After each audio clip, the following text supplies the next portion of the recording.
मिरज शहरातील संघटित गुन्हेगारी टोळीचा कणा मोडला. टोळी प्रमुखासह 15 आरोपींवर मोक्का कारवाई. मिरज शहरातील निखिल विलास कलकुटगी खून प्रकरणाच्या पार्श्वभूमीवर मिरज पोलिसांनी मोठी कारवाई करत संघटित गुन्हेगारी टोळीवर मोक्का महाराष्ट्र संघटित गुन्हेगारी नियंत्रण अधिनियम अंतर्गत कारवाई केली आहे.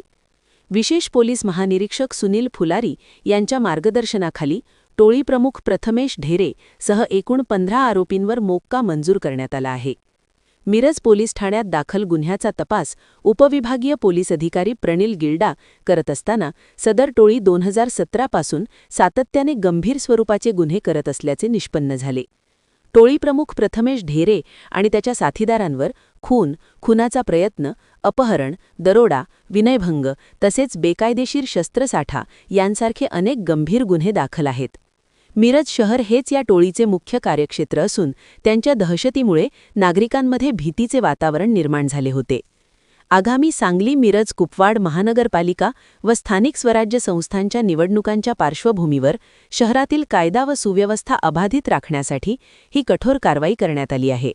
या प्रकरणाचा पुढील तपास विटा येथील उपविभागीय पोलीस अधिकारी विपुल पाटील यांच्याकडे वर्ग करण्यात आला आहे.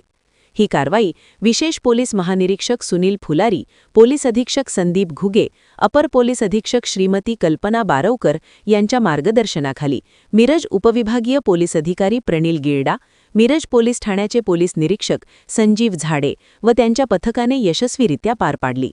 ग्रामदेवता प्रतिनिधी मुरलीधर कांबळे.